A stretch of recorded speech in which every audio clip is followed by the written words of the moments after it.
Idiay, Nueva Vizcaya naparut ti 9 million pesos agatad ti marijuana plants. Ken 3.4 million mat agatad ti maatap a shabu naala iti ikot ti upat nga individual ijay Pangasinan, kalpasan ti bypass operation. Ada report ni Anjel Kim Pengosro. Nadiskubre ti Police Regional Office 2 ti marijuana plantation site iti sitio Tangi, Barangay Kumbutan, Dupax Del Sur, Nueva Vizcaya. Pinarot dagiti otoridad ti 45,000 a fully grown marijuana plants nga gatad iti nasudok 9 million pesos iti 300 square meters a pagmulaan. Imunan nga impakamo dagiti concerned citizen tinaduktalan da a pagmulaan iti pulisya. Kalpasan ang nakitada kabayatan ti panaganupda iti atap nga ayup iti nasao a lugar. Dukduktalan ti pulisya ti koneksyon ti plantasyon iti imunan anong duktalan a plantasyon ti marijuana 5 kilometro ti kaadayuna iti nasao a diso.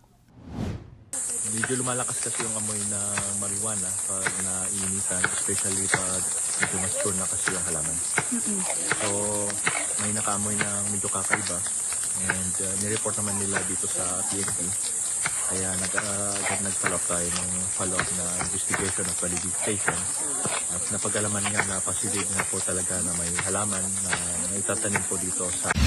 Kabetan na, babaen iti koordinasyon ti PDEA iti Region 1 kanda duma nga ahensya na kamag ti upat nga high-value target manipod iti National Capital Region iti Barangay Carmen East, Rosales.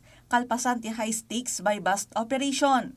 Dagiti suspek, lalaki ngagtawon iti 26 aging iti 32, kun residente iti Rizal kun Quezon City. May basar iti investigasyon, maatapan nagusarda iti transport services kun may sa rental vehicle business, kas cover tap no maiyakar dati illegal drugs iti rehiyon. Nakumpiskar iti operasyon ti 5 na Tide plastic sachets nga aglaon iti agarop 500 grams ti maata pa shabu, nga gatad iti 3.4 million pesos. Budol money, Black Toyota Avanza ang naaramat iti operasyon, 3 nga Android phones ken drug paraphernalia. Kabayatan na, nakamag iti Barangay San Julian Norte, Agoo, La Union, ti siguden ang nairaman iti illegal a droga babaen iti buy-bust operation. Ti suspek, 45 anyos a lalaki ngagnanaed iti Barangay San Julian Central. Iti laksid ti imun-una apa nakaaresto na kan si Maruno apa nakawayawaya na, nagsublimanan iti illegal nga aramid ti suspek.